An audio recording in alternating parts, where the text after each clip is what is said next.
Jadi apa namanya? Ketika kita memaknai itu Pak ya, yang banyak sekali.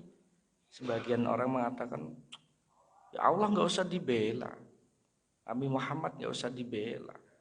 Tanpa artinya gini, ada yang ibadah dan nggak ada yang ibadah, Allah tetap kuasa.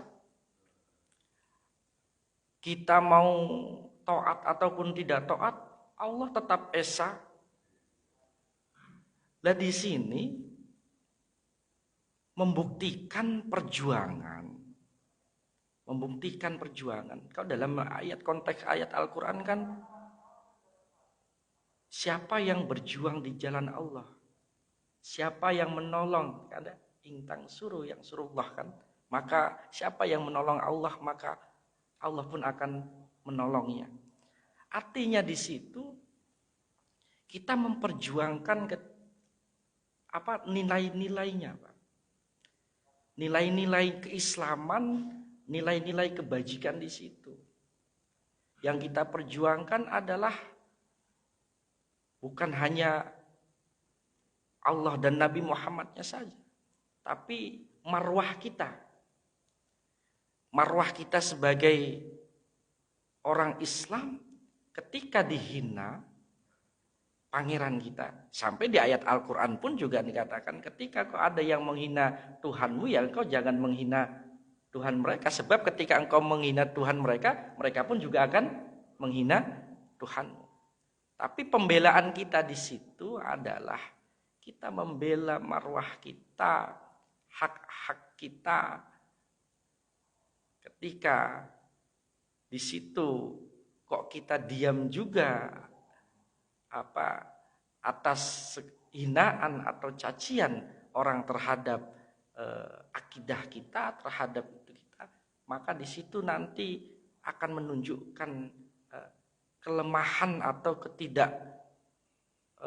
kompakan kita atau ketidakserasian kita sebagai umat yang beragama gitu. Artinya kembali memang benar Allah tidak usah dibela, Nabi Muhammad tidak usah dibela, sudah mulia dan akan tetap mulia, baqaun, selama-lamanya kekal.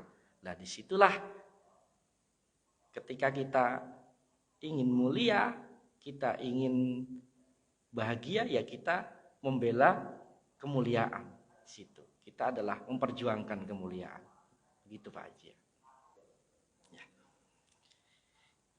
Memang benar ayat ini turun untuk Nabi Muhammad.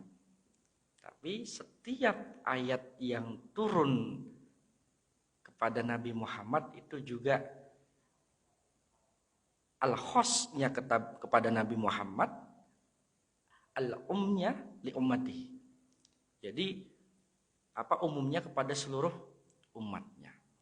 Dan terjadinya di sini kan, kenapa kok Nabi Muhammad saat itu kok gundah gulana selama 6 bulan masa fatrah tidak turun wahyu ini, kok Nabi Muhammad gusar? Karena Nabi Muhammad tidak mau satu pun atau ucapan atau perbuatan perkataan yang Nabi Muhammad lontarkan itu tidak berdasarkan wahyu. Jadi Nabi Muhammad berharap seluruh yang beliau katakan itu adalah wahyu dari Allah Subhanahu wa taala. Dan ini yang sering terjadi kepada kita. Terkadang kita tadi iman kita yazid wa yanqus, kadang naik, kadang turun semangat. Kalau lagi semangat ya jamaah terus, kalau lagi nggak semangat ya sholatnya munfarid di rumah sendirian. Bagaimana kiat kita untuk meningkatkan semangat kita yang kadang kok baca Quran pas lagi nikmat, pas lagi hambar. Al-muhasabah. Al-muhasabah. Ada apa sih Allah? Kenapa sih Allah seperti ini? Nah, muhasabah di situ adalah, kalau saya memaknai bahasa Jawanya itu yang geragapi awak dewe gitu Pak. Kita, kenapa ini ya Allah? Nah, ketika kita mau bermuhasabah, dengan bermuhasabah itu kita mengingat-ingat kejadian apa yang telah saya lakukan sehingga kok sampai saya ibadah hambar seperti ini. Setelah bermuhasabah, kita dawamkan dengan zikir-zikir kita yang biasa kita dawamkan itu.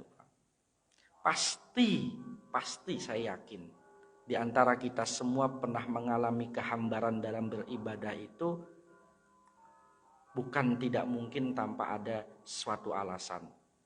Contohnya dalam rumah tangga lagi berantem sama bini, gimana sih Pak? Lagi berantem sama bini, bisa jadi lagi jamaah, imamnya belum ruku aja kita udah ruku duluan, bisa terjadi itu kok.